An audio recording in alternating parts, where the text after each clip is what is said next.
All right, once again, this is the Citizen Soldier Podcast. As always, I'm your host, Scott Ryan Paulson, the Rooster of Tucson, here to wake you up to the issues in your neighborhood. Once again, reporting live here from Hack Studios in Tucson, Arizona, aka Cartel Hell. Oh yeah, everybody's feeling the burnout here, people. Once again, welcome back. And every once in a while, there's a phrase out there that kind of catches on in the preparedness community.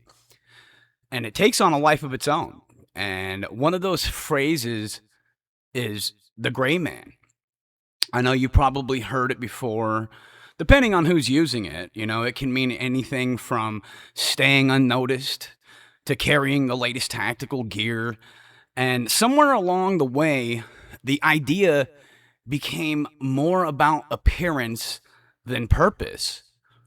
And honestly, I think that's backwards. And, the real lesson isn't about looking a certain way, it's about making good decisions, especially when life becomes unpredictable. And history gives us plenty of examples out there after hurricanes, wildfires, earthquakes, and widespread power outages. The first few hours are usually marked by confusion.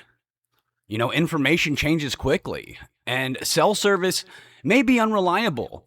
Those roads become congested, store shelves empty faster than most people expect. In moments like that, the people who fared best are rarely the ones that are the loudest or the most dramatic.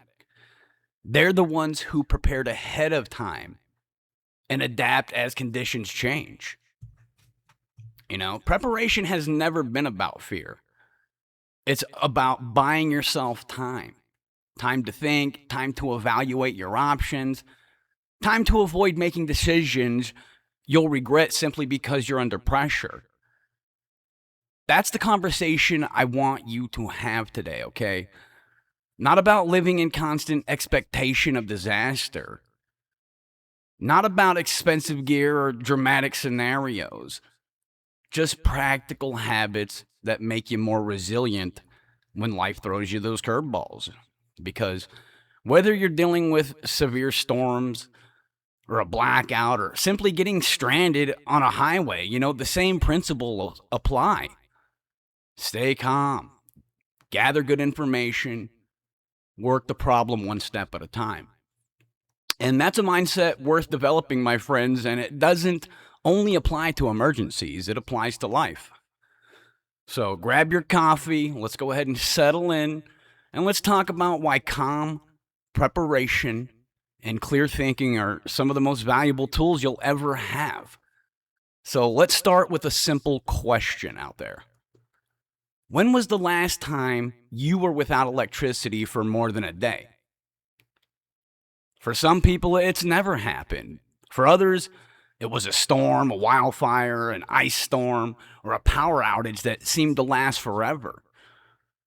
The details change, but the pattern is usually the same. The lights go out, phones begin losing batteries, gas stations start running into problems because their pumps depend on electricity. The traffic lights will stop working, and then within a few hours, routines that seemed automatic suddenly require planning.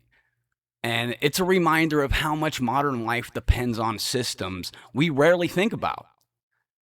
Flip a switch and the lights come on. Ding. Turn the faucet and water flows. Open the refrigerator and dinner's waiting. Most of us don't spend much time wondering what happens if those systems are interrupted. Not because we're careless, but because they've been reliable for so long. And preparedness begins with recognizing that interruptions happen. Sometimes they're brief, sometimes they're more significant. Either way, having a plan beats making one up under pressure.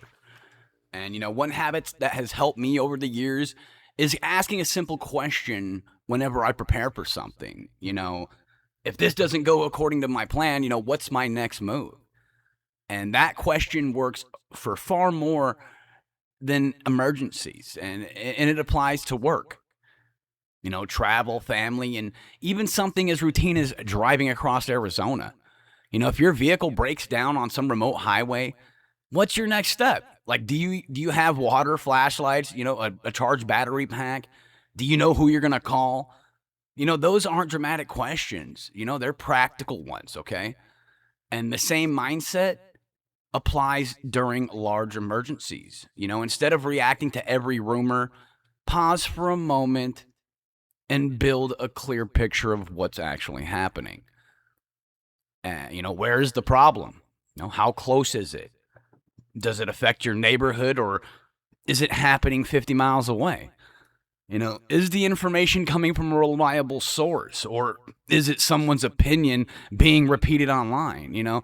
One of the most valuable skills that you can develop is separating facts from noise. That's become increasingly difficult. Information moves faster than ever, but speed doesn't guarantee accuracy. During almost any major event, you'll see conflicting reports always, speculation, and people confidently repeating things they haven't even verified yet. And the temptation is to react immediately. The media's got people trained nowadays, especially with the government and the politics, left and right, blah, blah, blah. A better approach is to slow down long enough to ask a few questions. What's confirmed? What isn't? Do I actually need to act right now? Sometimes the answer is yes, and sometimes the smartest decision is simply to wait for better information. Patience isn't passive. It's part of good decision making. And here's another observation. People often assume preparedness is all about buying equipment. But in reality, the best investment is knowledge.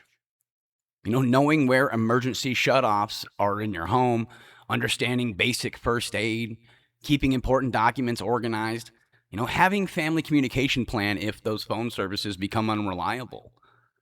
And those things don't make for exciting social media posts, but they're the kind of preparations that tend to matter when everyday routines are disrupted. So, once again, preparedness isn't about expecting the worst, people. It's about reducing uncertainty. The fewer decisions you have to make under stress, the better you'll perform when something unexpected happens. And that's why planning ahead matters. Not because you expect trouble every day, but because when challenges do appear, you already done the thinking. And as we wrap up today, I want to leave you with one final thought. Preparedness isn't measured by how much equipment you own. It's measured by how well you can solve problems when life doesn't go according to plan. And you don't have to have the overall no-to. You just have to be prepared. Start small, put together a basic emergency kit, keep a flashlight where you can actually find it, store a little extra water. This week, have a conversation with your family about what you'll do if communications are interrupted. Have that gray man mentality, my friends.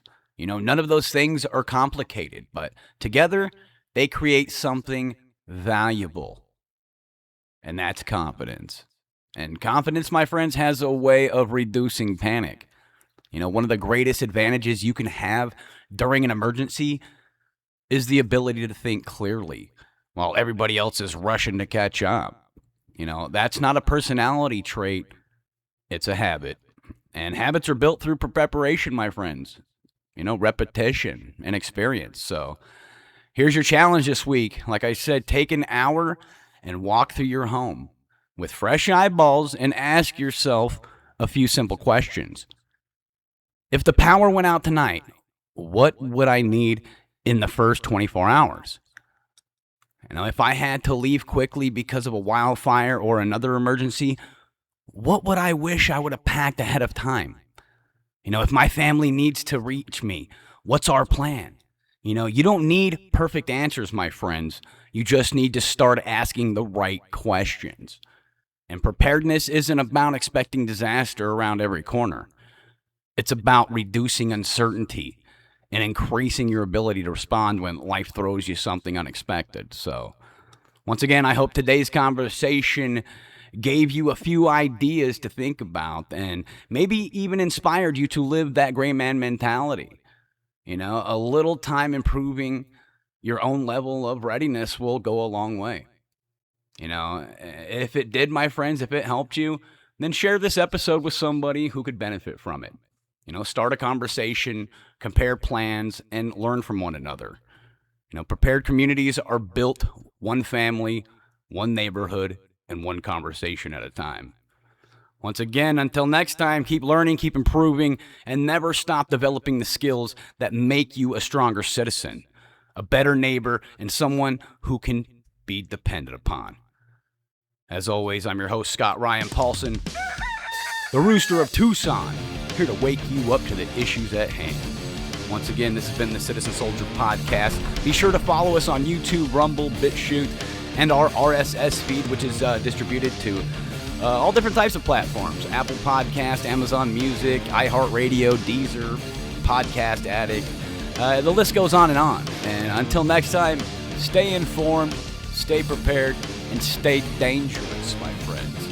Keep the gray man mentality and live it. Once again, from Hack Studios, over and out.